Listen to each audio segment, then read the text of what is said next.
Everybody, welcome back to the How to Podcast series. This is the show where we get to talk to great podcasters, hear their journey as a podcaster. You get to meet and be introduced to some great shows. This podcast that we're going to talk about today keeps me company at work, which is great. In that late 3 o'clock in the morning time, I'm listening to John's show and I really enjoy it. He's got some amazing guests, great stories. He's a great host. So you're going to learn a lot from him. John's on the show today, and we're going to talk podcasting and business as well. So, hey, John, welcome to the How to Podcast series as my guest co-host. Glad to have you here.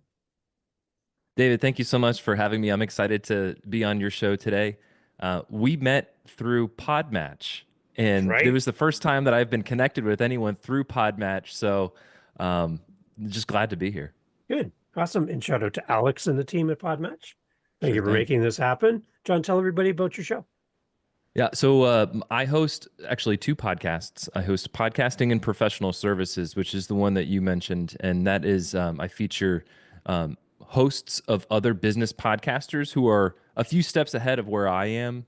These are hosts of podcasts of businesses that serve accounting and financial services. They serve engineering services, architecture services, consulting services. So they're very much professional services firms with a podcast.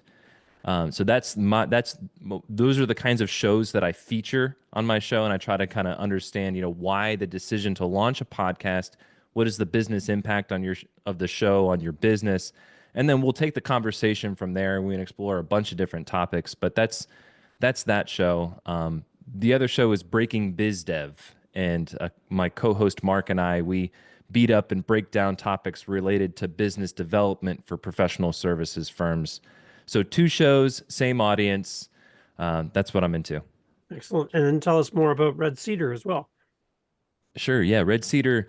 It happened as I was laid off in 22, and I went out on my own as a solo marketing consultant, and I realized that I needed to niche down in terms of my service offering, in terms of my target audience. So I am a professional, or I am a podcast marketing company for professional services firms. And so I'm growing a team. I've got a book of, about 10 or so shows in my portfolio now. So it's a growing company, but really excited to where we're headed. Excellent. That's amazing. All right.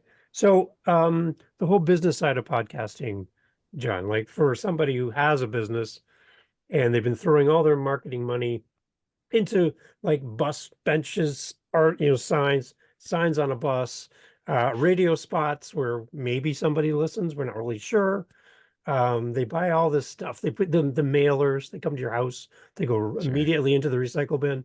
They spend all Yeah. this money on marketing, but the idea of using podcast as a marketing arm for your business, is that something that businesses just haven't caught up to yet, or they're getting there? Like what's the temperature around podcasting as a marketing arm for your business? Yeah, well, I think that it's a match made in heaven for professional services firms because these professional services firms, we're talking about law firms, tax firms, engineering firms, they're built on the expertise of their practitioners.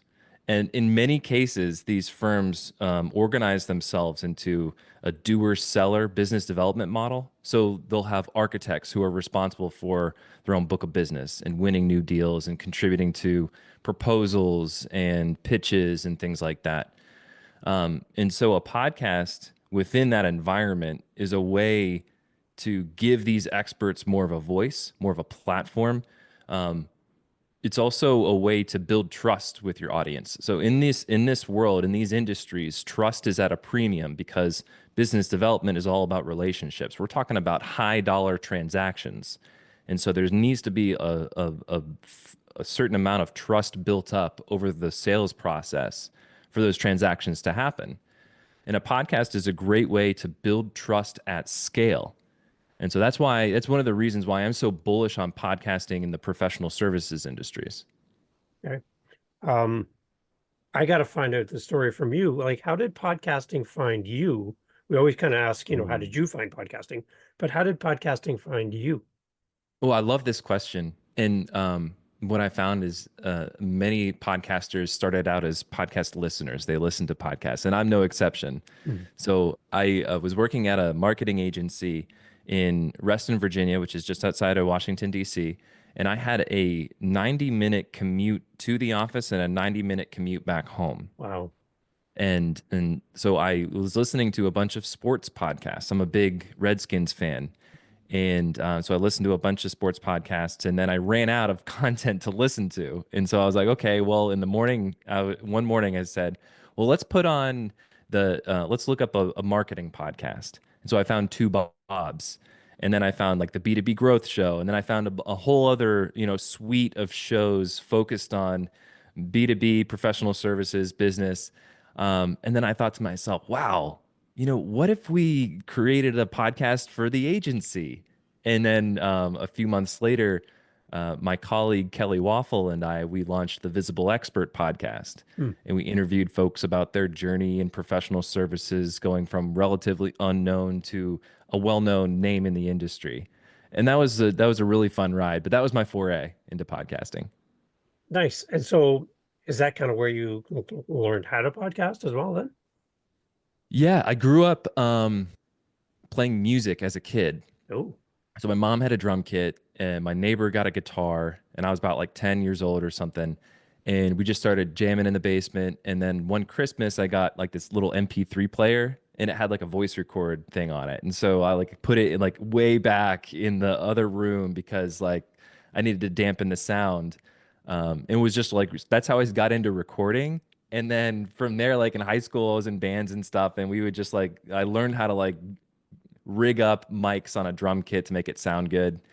So that's kind of how I got into like audio recording. And then that day in the car when I was listening to the podcast and I had that idea, I kind of mixed the audio recording experience with my marketing experience, and that's how I kind of got into it and just kind of figured it all out.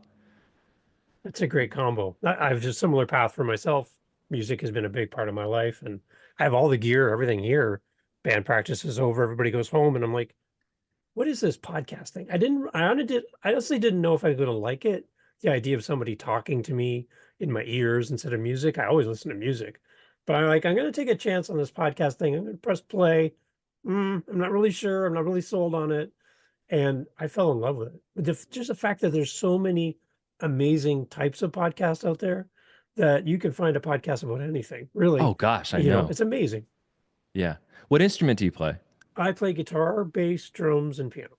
Okay. So Yeah. you're like me. I like Yeah. to like hop on the different instruments. It's like musical chairs a little bit. Like Yeah. when my bandmates get together, we're like, Yeah. okay, let's pause, everyone rotate to Yeah. instruments at the left. I love when a band can all switch places and everybody Yeah. plays something different. That's so cool to watch. Yeah. That's fun.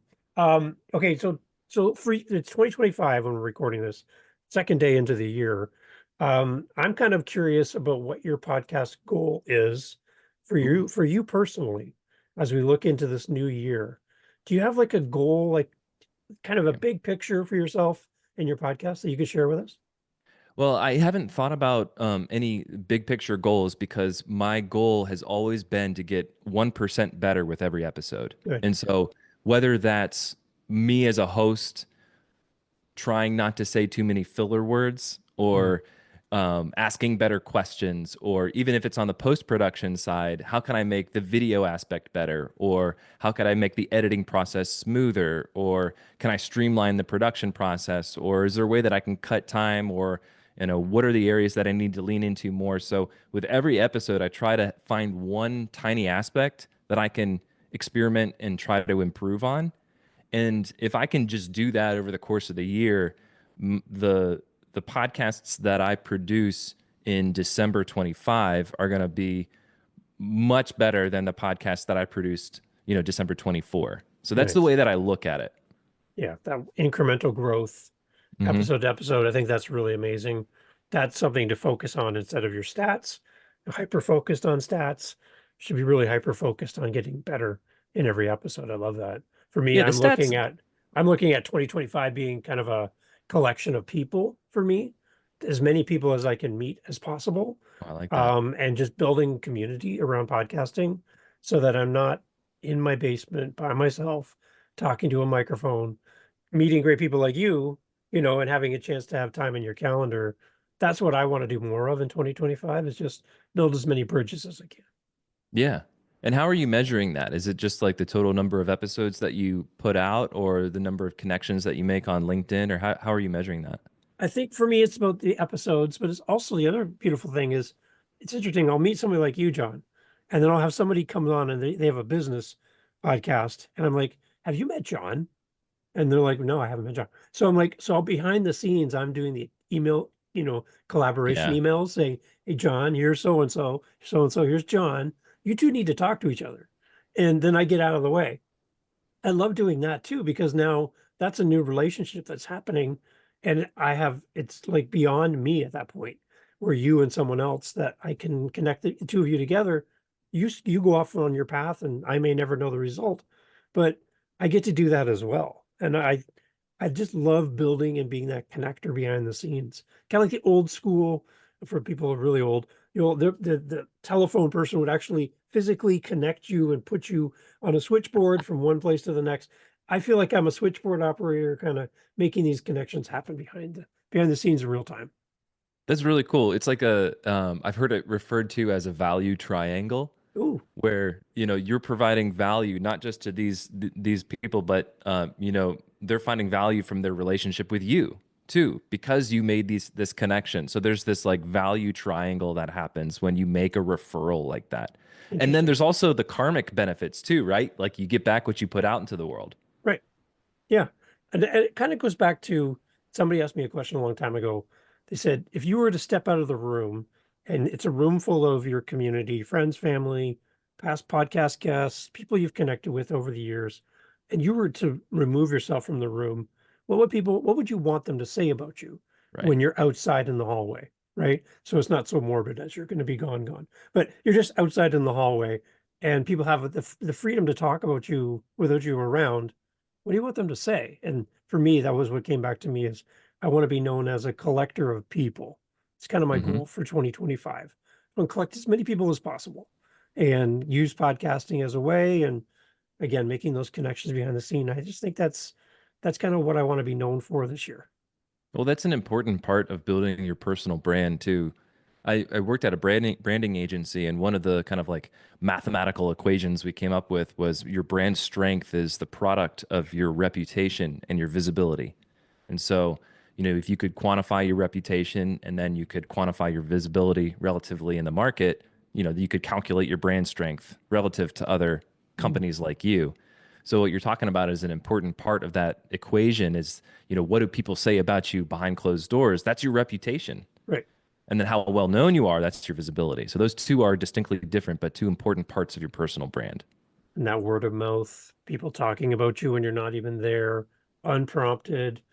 Um, you know, like for me, I love promoting Mel Robbins because I just love listening to her show. I like how she podcasts. She's a great example of a great podcast. She really includes her listener. So here we are talking about Mel Robbins. She didn't even prompt this. Oh, here I am talking about her show because I really like it. That's really the one thing I love for podcasters to dig deep on is be noteworthy enough for people to talk about you when you're not even there and go, That's oh my right. gosh, John's podcast is amazing. You got to go check it out. Link in the show notes. You got to go check him out. Both of his shows are great. You got to go check them out. Like I love that happening and you're not even there. And I think as podcasters, if we can create great content, show up and be accountable and be somebody that people can rely on, that we're going to keep showing up with our great content, that people are going to naturally just talk about us because they can see the heart behind what we do. Hmm. And you mentioned earlier about how you can find a topic about anything, a podcast about any topic.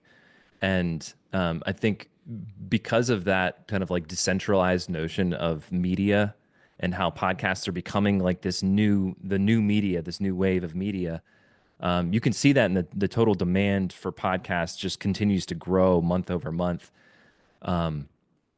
That these folks are super passionate about the niches that they decided to create a podcast around. I mean, Right. you've got podcasts around architecture and you've got podcasts around legal stuff. I mean, like there are people who are avid listeners of that. And it's not everyone's cup of tea, but the people who it is their cup of tea, that's their bag, man. Right. So I love podcasts. Yeah. Um, so, okay, what are you kind of, I'm curious about this.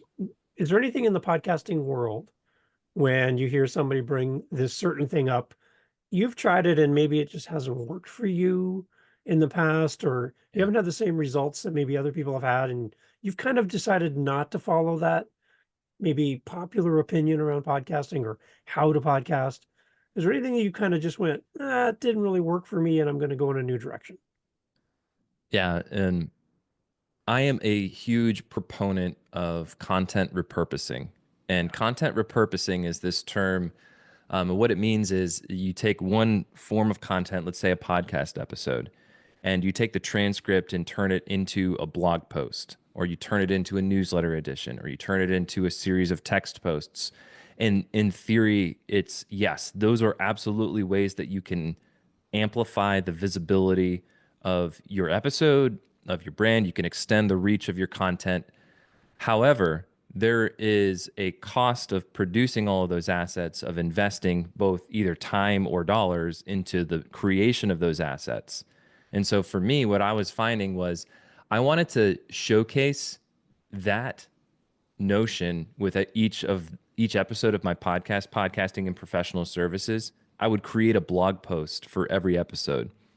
And what I was finding is as my business was growing and my book of accounts was growing, I was really, really strapped for time. So the 4 or 5 hours it took to create a blog post that was up to my standards, that it didn't sound like it was written by AI, it Mm, included links, all the research was right, pulled the quotes out. Um, it wasn't worth my time at that point, and so I pruned that out of my strategy, really? and it was liberating. Like I felt like a weight was lifted off my shoulders. Now I don't have to do that. I'm not burdened by the blog post for every episode. Now I do offer that for clients, sure. But for me in my situation as a solo business owner, I just couldn't devote the time every week to writing a blog post of that caliber. So I cut that out, and it's worked really well. It's freed up, like I said, 4 or 5 hours a week for me, and that's time that I can devote to my clients. It's time that I can devote to building out my team. It's time that I can devote to working on the business, not in the business. So that would be an example of something that would grow visibility, but it's just the opportunity cost wasn't worth it. So then what's one thing counter to that that you're all in on for 2025? You go, I'm not going to take this off my plate. It's a must have for podcasting for my show or the shows I help with. That's a good question. I think social media is probably the biggest outside of word of mouth. I think there's research from the podcast hosts that Yeah. supports this. Social media is the number one discovery platform for podcasts. So I think short video clips from podcast episodes are probably like the top of the pile when it comes to how to promote podcast episodes. That and email, I think. But those video clips on social, because the podcast listeners in the business world, podcast listeners float in and out of shows. There's a subset of your listeners that are dedicated to listen to every single episode, but the majority, from what I've found, will float in and out, and they'll listen based on the topic of the episode. So if you're able to capture the key moments from specific episodes, those key topics, and you're able to show those highlights on social media, that's a way to funnel users into listening to an episode. Maybe you've got a guest that makes a really solid point, and you tease the listener with that video on leave them wanting to listen to more of what that guest has to say. I think that's like in my mind a non-negotiable for if you want to grow your show. That's something that you absolutely have to do. Okay.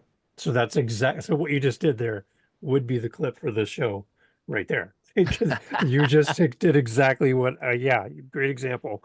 Um, yeah, like, okay, so the whole debate we hear in podcasting right now, is the audio, video, back Yeah. and forth.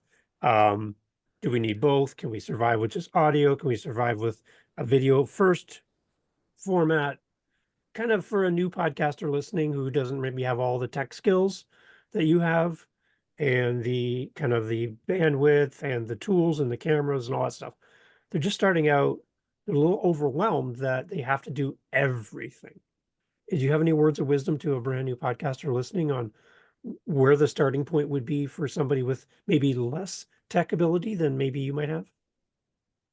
Yeah, I am not. I used to be of the mind where, video was the way to start. But as I've kind of matured in my own podcasting journey, what I've found is that maybe it doesn't make sense to always have a video component for your show. I'll give you an example. I'm working with an architecture firm and they have a podcast called Signal Radio. And if you're into architecture, go check it out because what Mark does really well is he's an architect himself. He's also a musician, so he Oh, has like the music background and like the understanding of audio recording. So he records his conversations with um, teaming partners, clients, people who he's worked on designing um, a space for, and they record the episode in that space. And so they're able to capture the energy, they're able to hmm, capture the mood of the space, they're able to capture the ambient noises in the background. And it works for him because that's his business is designing spaces for community. And so I thought that that was really interesting. And what I recommended that we consider more video. And he pushed back on me and he was like, John, I think this is more about kind of capturing the conversation in the space. And we do use video to help promote the show with, B-roll footage of the space, kind of showing the visual component of it, but the conversation is audio only. And it makes for a more intimate experience with the guest because their defenses are lower. You're not on video, so it's more casual. So I think that there can be an argument made for going the audio only route. Certainly there's an argument for video, and I'm happy to get into kind of like the pros and cons if you'd like. yeah, let's do that. Yeah, well, we mentioned it earlier. Um, Video snippets for social media Yep. is one of the best ways to grow a podcast. And you can certainly do that if you have like an audio show and you go the audiogram route and have like a headshot and like a waveform and there's tools like Headliner that can do that for you. But there's nothing that replaces video Yeah. because in and I look at this through like a business lens and a professional services lens. The mere exposure effect of your face on a screen repetitively, like people like scroll and they see your face and they scroll and they see your face again. The mere exposure effect of your face builds familiarity, which is a stepping stone to trust, which we talked about earlier is a key part of developing new business. So that's number one, is the mere exposure effect of your face. YouTube has insane organic reach. So does TikTok. And as a discover, if you're focused on growing your show and getting more people to discover your show, those are two platforms that I would highly recommend. And it's not just for Gen Z. Hmm. That's the Right. that's the key point. I was talking with Brett Trainer, who runs the Corporate Escapee podcast, and his mission is to help 10,000 Gen Xers escape the corporate grind and start their own business. And his number one, he's got like 30,000 followers on TikTok. And these are Gen X people that are Yeah. that are finding him on TikTok and subscribing to his podcast and engaging in his community. So I Wow. think I just want to dispel that myth that there's only young people on TikTok. That's not the case at all. No, no. Yeah, I love the interaction. I love how they serve their creators as well. Like they really help promote what you do. If you're active, like you can't post one TikTok and then never come back. It's Right. never going to work that way. You got to be active. You got to It's be just there. like any platform. Right. And I know that every platform prefers you to use their tools instead of just creating one thing and plastering it everywhere. They Yeah. really do like you to use their tools. So, kind of a little hint to everybody, if you're going to create on a platform, when they offer up a new tool, a new feature, a new thing, they would probably reward people who use the new thing because they've created this new feature, right? So be looking out for those new things that pop up. They're really interesting. Yeah. Maybe that's a goal for me, is to experiment with some of the on-platform features of TikTok and maybe streaming from YouTube and things like that. Yeah. Um, okay. So I want to help as many podcasters through this show by bringing great people like you on. What else from the podcasting space can we help a new podcaster in 2025 either start or grow their Hmm. show?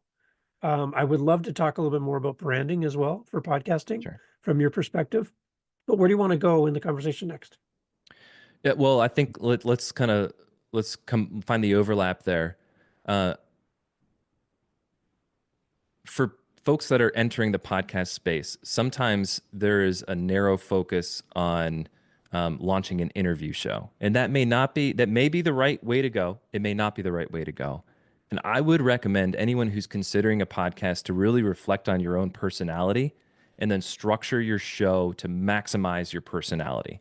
So, for example, are you really good at reading off a script and acting? Then maybe like a shorter monologue type of show is right for you, right? Maybe you have really good banter and chemistry with another consultant in the industry.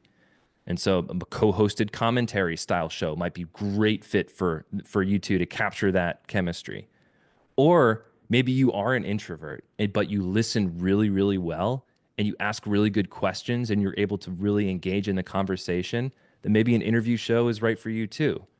So like there's a number of different directions you can go in structuring your podcast to maximize your personality. That's probably why I have 8 different podcasts that I host because I find that they're all different. And like I have a children's podcast. It's a Christmas countdown to Christmas with Santa, and it's me and a bunch of AI voices, and it's a whole world for kids. Like that's a completely different thing that I'm doing with you right now. Then there's solo episodes. There's like my author podcast. It's all interviews because I'm not an author as the host of the show. So I have no idea how to write a book. But I just bring on experts who write books and I just ask them the questions from a That's a great point way of to learn. view. Yeah, from a point of view of somebody who just wants to know, right? For my audience who maybe you're just starting to write or they're a reader and they have no desire to write. So I don't want to be a show about how to write a book. And I have nothing to add to the conversation because I've never done it. So I keep asking simple questions that most of my guests have never been asked before because they're usually interviewed by a fellow author. So you don't have to That's a good explain point. anything, right? So I get to do something a little different. And the look on their faces as guests, they're like, I never get to talk about this stuff. This is great, right? Because I don't know what I don't know. So I just keep bringing those things up. So all my shows are different and I get to leverage a different muscle in podcasting by having the variety of different shows. So that's been That's a my good point. problem. I have too many shows, too many at 8. Yeah. I've only got two that I host, and I think that's a lot. I couldn't imagine hosting 8 podcasts. No. Well, November was podcast post month that challenge to do 30 episodes in 30 days. So Yeah. three of my shows participated. So that was Jeez. 90 episodes went out in November. So yeah. That's a hats off to you. See, I did Yeah. start in August though, just to get ready for November. That's how far back I went. But yeah.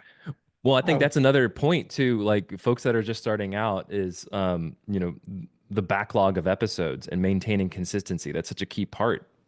I run a show. I produce a show called the Ground Transportation Podcast, and there's a financial analyst for the transportation industry, and then there is a driver training platform owner for the transportation industry, and they teamed up for this podcast. And we structured the show to release episodes twice monthly, so two times a week, every other week. yeah. And we were recording episodes every Friday. Sometimes we would double up and record one and then record another. It was a mix of interviews and co-hosted commentary style episodes. And we found that our backlog was getting we had so many episodes in our inventory that we were like, we need to switch to weekly. And so we switched to a weekly cadence, and then we're releasing those episodes, and we found that guests on the show were waiting entirely too long before their episode was published. It was like sometimes Right. like 3 months, Yeah. and we're like, we need to change this. And so we kind of throttled back on the number of episodes we were recording.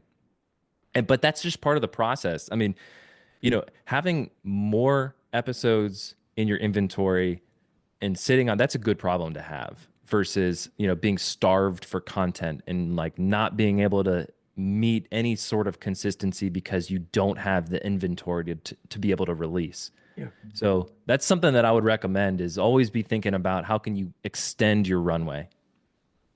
So for your podcasting and professional services, how far out are you at any given time for your show?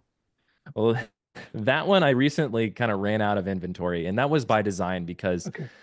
my guests were waiting too long. And so recently, I kind of reset everything, and maybe that's again like a goal for 25 is to reduce the time between recording and publishing. So now I kind of reset that, and I'm calling it season 2 of the show in 25. And so that will be a little bit more rapid release for the show. Right now, I think I've got 2 episodes in my inventory, and a couple of other recordings coming up, including one with yourself, David. Yay. So, Yes. Sweet. folks that are listening, tune in to my conversation with David to hear about his experience. Well, I feel like I've snuck in and 'cause I didn't get caught because you have so many great guests on. It's like, and then Dave. So I'm really looking forward to being on your show. It'd be fun. Well, it's I find it interesting because I love to have a variety of voices on the show who add different perspectives on podcasting, Mhm. and so you offer a very unique take on podcasting because you host 8 different shows. There are a number of different formats and varieties, so I think my listeners can find a lot of value in that from just kind of like your focus on podcasts. Yeah. Let's talk more about the branding side too. Yeah. For me, again, because I have 8 different shows, I basically have 8 different brands that I'm operating at the same time. Can you, for a new podcaster who's just starting, can you quickly define for us what a brand is and what a brand is not, so that we can just kind of have like a foundation for the conversation, but explain brand to us. What is this thing? Yeah, I think we talked about it a little bit earlier, and so we can Yeah. expand on that. I look at your brand strength, the strength of your brand as a product of your reputation and your visibility. So, what you mentioned earlier, like if you were to step out in the hallway Yeah. and then there was a room of all of your peers and colleagues, what would they be saying about you while you're in the hallway? And so, again, it's like, what do your listeners say about your podcast after they listen to an episode? And so I'd say that's your reputation. Okay. And the what you have to control that is obviously the content that you're putting out, the topics that you're talking about on your episodes. Are they relevant to your audience? Does your audience care about that? Um, and in order to find that out, you need to be in touch with your listeners. You need to be engaged with them and have some sort of a feedback loop, whether that's, email surveys that are going out, or you have what I call a focus group for your listeners. So you can have a Mount Rushmore of listeners. There's like 5 folks that are like completely Mm, dedicated to your show, I like right? that. And you reach out to them every other month or something Hmm. and you're like, hey, what did you like about the last batch of episodes? What didn't you like? What can I do better? Um, those kinds of questions and that kind of engagement with your listeners will help you make those small adjustments over time to improve the quality of your show, which will improve your reputation. So that's that side of the equation. Okay. So on that, how do you find those Mount Rushmore listeners? Any tips? Yeah, you can look for signals. So, for example, I run one of my shows, Breaking Biz Dev. It's a niche show, so we talk about sales and marketing for professional services firms, and we post regular clips on LinkedIn. We have a LinkedIn company page for the podcast, so we're able to tag the show when on LinkedIn. We're able to have that link, Breaking Biz Dev, and it's blue, and folks can click on it. And on that page, we post those short video clips. Yeah. and we'll see, the same groups of names of people who like and comment on those videos. So that would be one signal that tells us, okay, these guys are engaged, they're listening. Another signal is reviews that are left. And Right. so we'll see people leave reviews for the show. And and by the way, if you're listening to this, leave David a review on how to podcast on Apple, Spotify, wherever you get your podcasts. There you go. Love it. Thank you. Very well done. Well done. Well done. But that's another place because that's real feedback. Did they give you a 5-star rating? Did they give you a 1-star rating? Yeah. Do they need to like make a drastic change? So those are like two different examples of feedback loops. Okay. So would a brand then, to kind of expand on that, is a brand a logo, a color, a font? Is that part of a brand? Is that at all part of the brand? How would you explain that? Yeah, I think a brand is worth more than the sum of its parts. So Okay. a logo absolutely contributes to a brand. Your color scheme, sure, that's part of the design aesthetic of your brand, and then you can get into, blue means trust and green means Yeah. environmental and all that, happy Yeah. stuff. But at the end of the day, it's really boils down to your podcast brand is a product of your reputation and visibility. Yeah. And so we talked about the reputation side of the coin, the visibility side of the coin, and that's where I think like logo and aesthetic visual appeal plays a role. But there's also things like we talked about the mere exposure effect. And so that's why consistency is important, not Yeah. just in publishing episodes, but promoting your episodes Right. and doing that consistently. Do you have an email newsletter that goes out with every episode? Do you have, a system to promote your podcast on social media? Are you asking people to on your podcast? Are you saying, "Hey, refer a friend"? Like folks that are listening to this right now, like if you find David's podcast episodes helpful, like tell a friend. Right. That word of mouth is really really helpful. So, and then calling that out on your podcast regularly is another kind of touch point on that journey to call people to action. So the more visibility that your show has within your total addressable market, that's that other side of the coin. Yeah. One thing I started early in 2024 on meetup.com was just a podcaster meetup. Right. We started with every Saturday morning, and now we've added Tuesday afternoon as well, because we have people in the UK and stuff that want to join in. And we get together like every week, and it's just a podcaster uh, meetup. We do every 3 times a month. We have a theme, something we're going to talk about, and then the last Saturday of the month is just open Q&A. But the whole idea is just building community with the Hmm. people who listen to the show. So I actually get to see my listeners on the screen, and we talk about past episodes. I have them on my show, and this whole getting beyond talking to your monitor and talking to a microphone and actually seeing the Yeah. eyeballs of the people who listen to your show is just the Yeah. coolest thing ever to do that kind of stuff. So anything we can do to build community around our podcast, I think would be another great feature or focus for 2025. Do you have any community elements to your show or to any of the other shows you work on? Um, the only one that I can think of right now, well, for me personally, I'm still building my shows, and I'm still kind of in a very much in a growth mode. Um, I guess like I'm starting to like build community naturally on LinkedIn, Yeah, I suppose. That's kind of naturally where I'll hang out, and that's where the my audience mostly hangs out. But the corporate escapee is just keeps coming to mind as a podcast that yeah, I interviewed Brett on my show, and his Slack group launched within the last year, so up to a year old, and it's grown like bananas. And it's crazy. And it's, he's helping Gen Xers escape the corporate grind. And he's hmm, got, over 1,000 people in his Slack community now.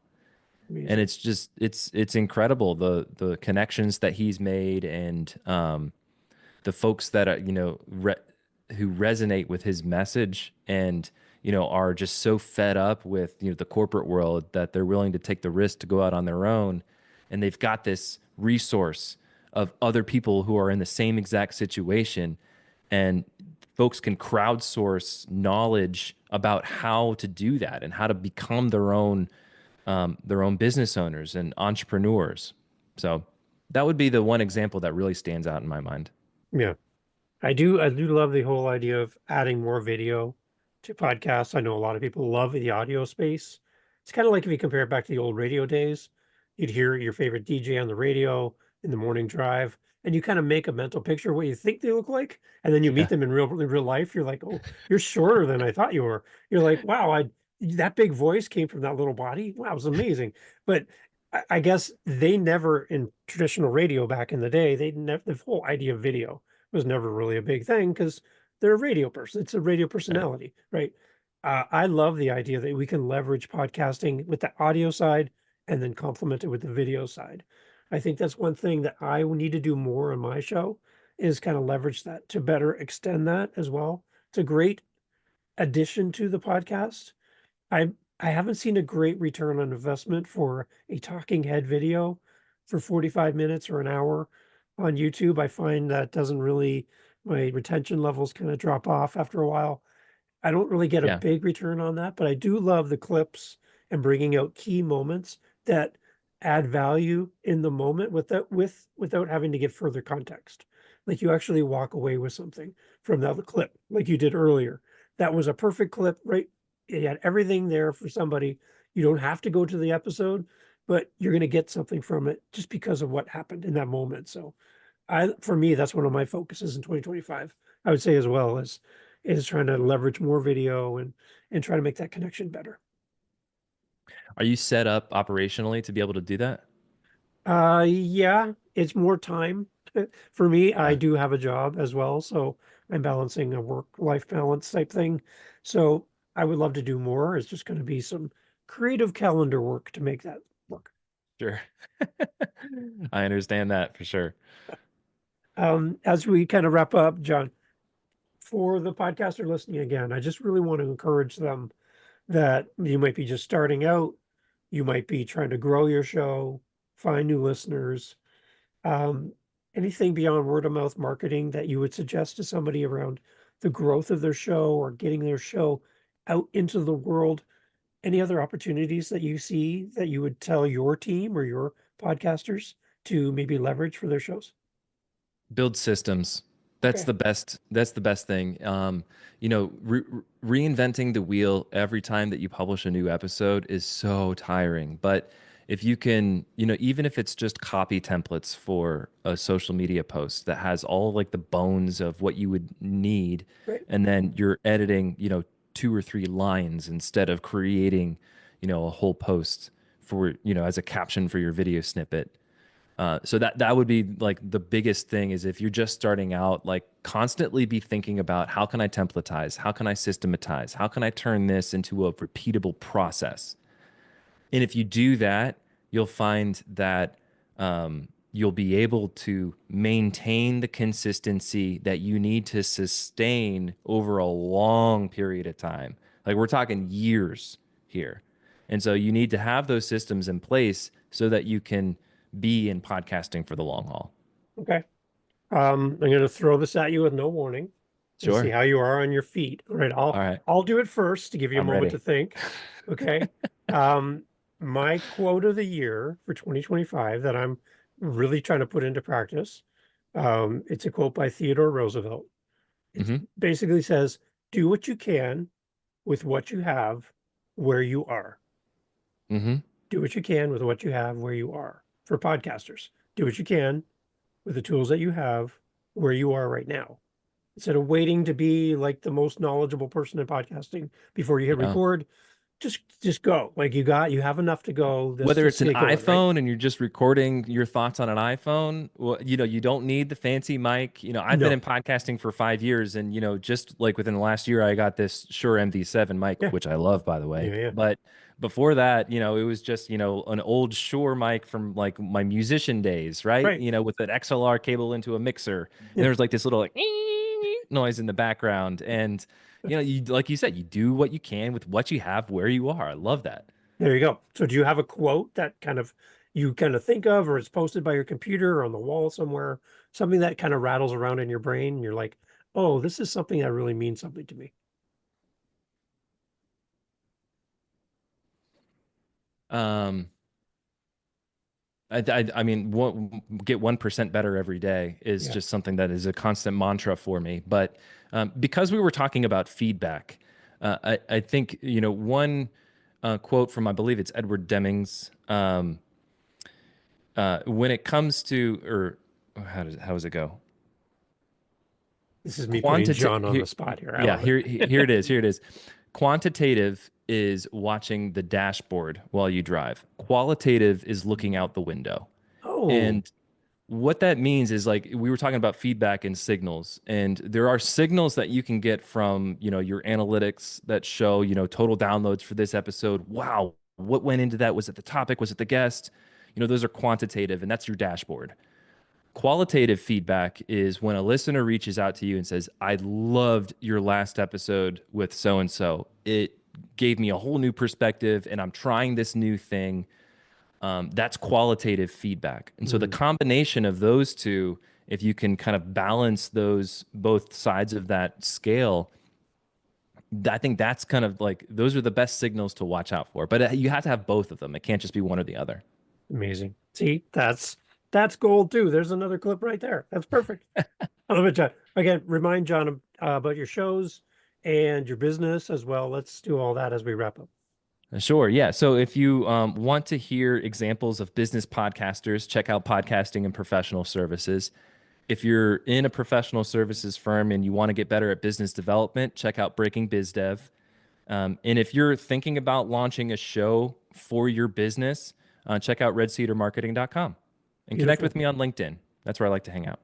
They're great podcasts, everyone. You got to go listen. John, thank you so much for making time to do this. Happy New Year to you and your family, and looking forward to keeping me company with your shows as I work. So thank you for doing that. And again, thank you so much for doing this on the show today. Thank you, David. I'm looking forward to our conversation on podcasting and professional services. And I think we've got a meeting lined up in the next week or so. So looking forward to that. Sounds great. I can't wait to be there. It'll be fun. Thanks, John. Cheers.